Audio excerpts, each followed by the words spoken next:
Fiona from Spider Arts here with the next Virtual Tamfest video for you.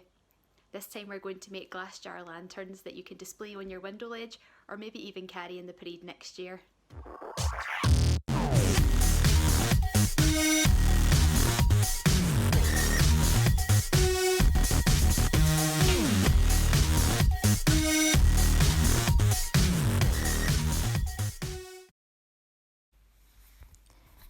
So get yourself a nice clean empty jar.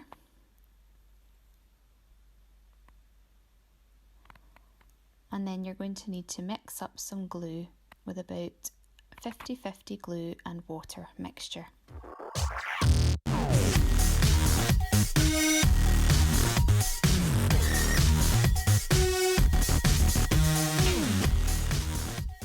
Mix water and glue together until you've got a single cream-like consistency. Paste this all over the outside of the jar, and then you're going to just apply the tissue pieces directly on top of the glue. And seal all of that down with an extra layer of glue on top. And that'll help smooth out any wrinkles and bumps.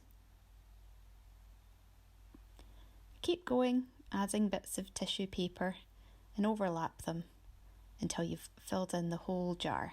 You want your jar to be nice and bright but not completely opaque because you want the light to be able to shine through when we put the candle inside later. If you're not sure, you can hold it up to the light just to check that you can still see light coming through the tissue paper. A few layers should do the trick. It helps to add an extra layer of glue over the top just to make sure all the edges of the paper are sealed down. There we go.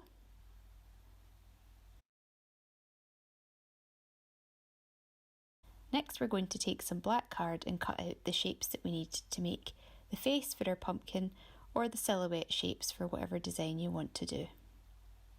Remember that doubling your paper will give you two of the same.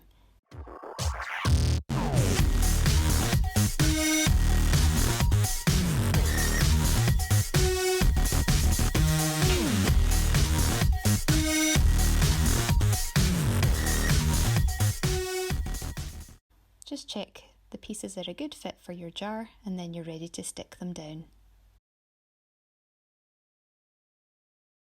So add some extra glue, pop your shape on top and then an extra layer of glue again just to seal it all down. Mod Podge is brilliant for this, but PVA glue works just as well if that's all you have at home.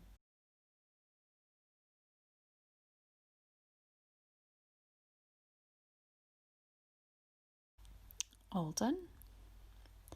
Now we can think about adding a handle.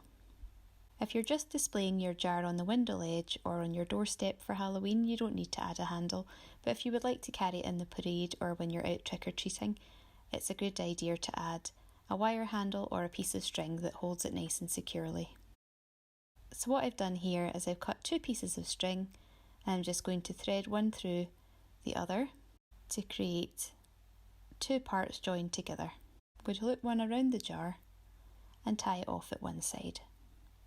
And do the same at the other side, just knot the ends of the thread to hold it in place, nice and secure.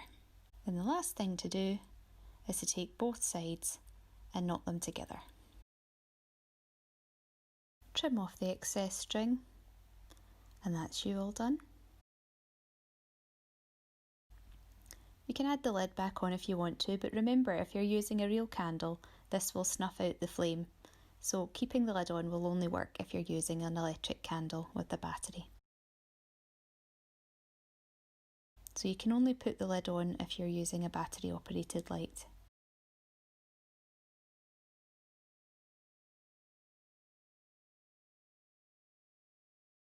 If you're using a real candle, it's important to remember that paper should only be glued to the outside of the jar so that it doesn't catch a light from the flame.